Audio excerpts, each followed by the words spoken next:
Hey! In this video I'm going to show you how I use a brush tool and graduated filters to really fully bring out the dynamic range in photos. I'm going to be using this on portrait style photos when I normally use it on landscapes, just to show you how I can get the top of the photo and the bottom of the photo to really get those highlights and shadows and everything, just really get that crisp dynamic range going, and then you kind of erase around the person and it just really makes them pop. The main key to getting this right in Lightroom or any other program is to shoot in RAW. No matter what camera you have, to shoot in RAW, because you'll get the full dynamic range. And I use Nikon, so I shoot 14-bit RAW images. You want to just shoot the highest quality you can possibly get on your camera.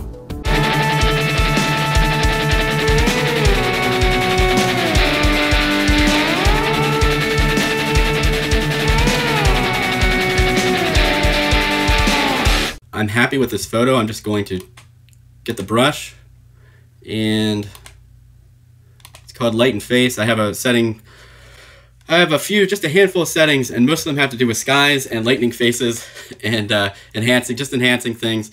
So I'm gonna go with Light and Face more, which is highlights at +40 and shadows at +100. So we're really taking a lot out. I'm gonna bring my brush down.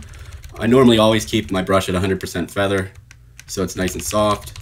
And I'm just going to go like this and go right on one of her eyes and just lighten that up so it doesn't look so dark underneath there, even though it would be because it's a hat.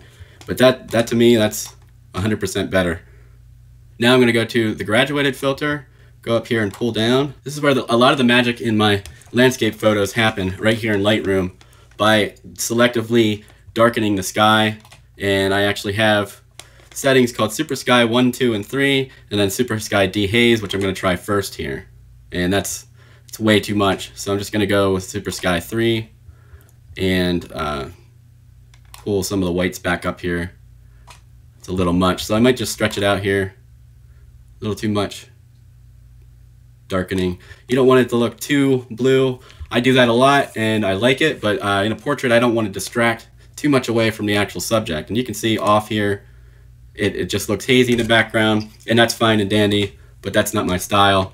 I'd rather do this. And then I grab the brush and erase, just in case it darkened her, because I don't want to undo what I just did, and I'll erase that spot. And you can see it did darken her, so I'm just going to go ahead and get rid of some of that. Try and make it look more gradual. And then I'm going to save that as a preset for these. Super Sky 4, and close that out. And you can also do that down at the bottom. You can easily pull that up, and a lot of times that looks really cool when you darken, especially sand. But right here it's making it a little too yellow, so I'm going to drop that saturation down to 0, and you can see what I did here.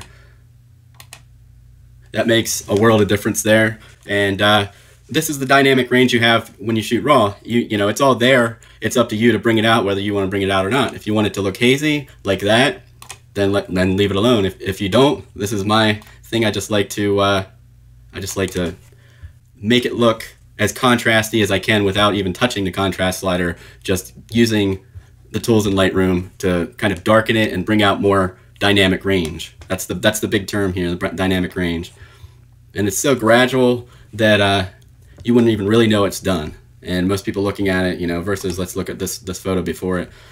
I mean, that looks okay, but really your job is to make the photo look the best. And this is pretty much out of camera with my import preset that just kind of maximizes it. It's close. It maximizes it off the camera, and then I take it from there to this. And this is one where I'm gonna pull down this graduated filter just to see what it looks like.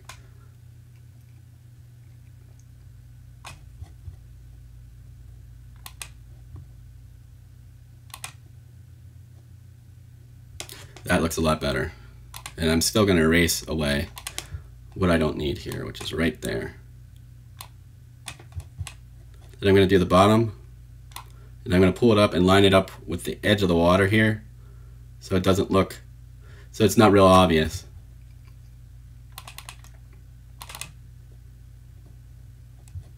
And then here's the before that and after.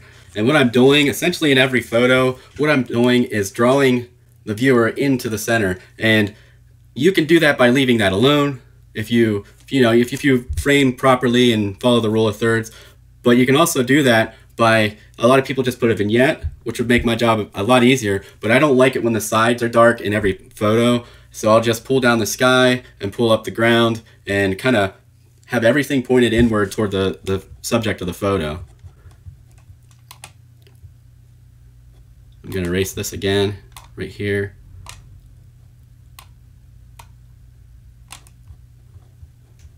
And then I'll give you a before and after here again. And what you can do to save a little, or a lot, to save a lot of time, is you can do this. Pull these down, because you can readjust these when you're done. Do your pull down one, super sky 2 or 3. That's a little much. Just pull it down, and then do your second from the bottom up.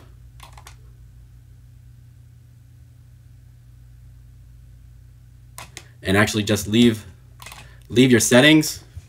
Get your settings how you want them for every photo. Don't erase away what you don't need. Close it out, and then select the photos that you want to do that to.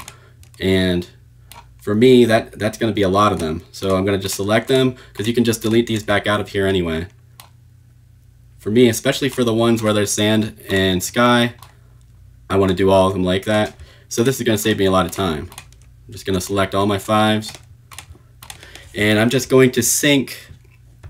I'm going to check none, and then sync my local adjustments, and hit synchronize.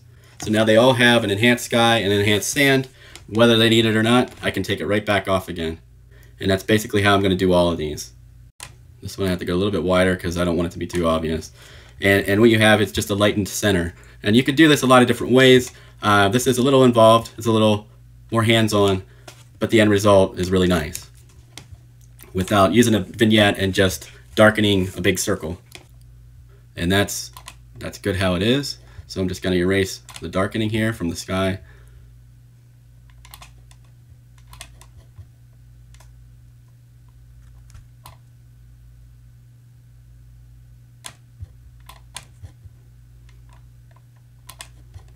Give you a before after that.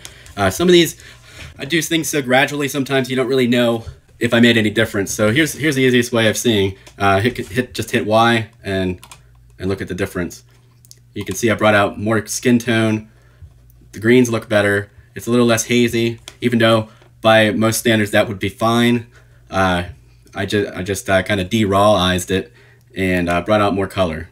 So that's the basics of this shoot in particular. I just really wanted to show you what I do to just kind of make the scene look a little more dynamic, especially this time of day. This is broad daylight. You know, it's not the best time to shoot, but it can be done. It just requires just a little bit more thought when you're actually shooting, and a little bit more editing. If this were a sunrise or sunset kind of shoot, I probably still would have darkened the sky a little bit, used that gradient. It just wouldn't have been as much. It just wouldn't have been as heavily applied. And a lot of people wouldn't even really realize that I darkened this, but having seen the before and after, now you know. Thanks for checking out this video. For me, doing this, it gets me, in one program, gets me getting the photo as close as possible to being finished. I still take it to Photoshop for just the fine touches and fine details and everything, maybe some layers, but this gets me closer within Lightroom, so I can, you can undo anything. It's completely non-destructive. I hope you give this a shot if you haven't already. Make some of your own presets up. That'll definitely save you a lot of time. So please subscribe and tell your friends. Keep creating and keep it awesome. If you would like to contribute, or if you want to be part of behind the scenes and get some freebies at the same time, please visit patreon.com/jzaring.